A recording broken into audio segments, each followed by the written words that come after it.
కొడుకులు. కానీ ఆ బొమ్మ వెనకాల చిట్టి చిట్టి బొమ్మలు ఉన్నాయండి రెండు.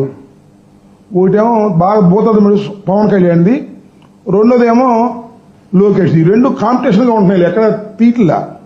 పవన్ కళ్యాణ్ పెట్టగానే పక్కన లోకేష్ కూడా పెడుతున్నారు.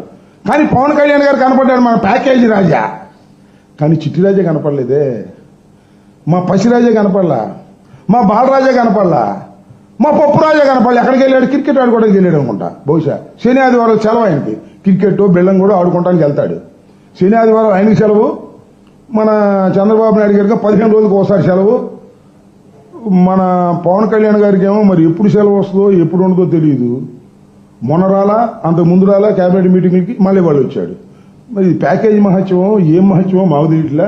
ఆయనకి అసలు సెలవులు ఉంటాయో ఉండవో అర్థం కాదు.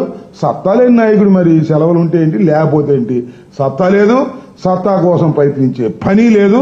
ఇది ఇవాళ రాష్ట్రంలో జరుగుతున్నటువంటి అంశాలు. P4 అని చెప్పి తన బాధ్యత నుంచి తప్పుకుంటున్నటువంటి వ్యక్తి నారా చంద్రబాబు నాయుడు గారు. పేద ప్రజలను ఆదుకోవలసినటువంటి ముఖ్యమంత్రి ప్రభుత్వ పాలసీలు పక్కన పెట్టి ప్రైవేట్ రంగంలో ధనికులకు ఈ బాధ్యత అప్పజెప్పి తప్పుకుపోవాలనుకునే పిరికి ముఖ్యమంత్రి నారా చంద్రబాబు నాయుడు గారు. నారా చంద్రబాబు నాయుడు గారు ప్రజల పక్షాన ఉండి పేదరిక నిర్మూలన కోసం ప్రయత్నం చేయవలసిన వ్యక్తి మొత్తం ప్రైవేట్ పరం చేసేసి ప్రైవేటు వ్యక్తులకు రాష్ట్రాన్ని అమ్మేటటువంటి కార్యక్రమం చేస్తూ ఇవాళ పేద ప్రజల గురించి మాట్లాడే హక్కు నైతికంగా మీకు లేదు.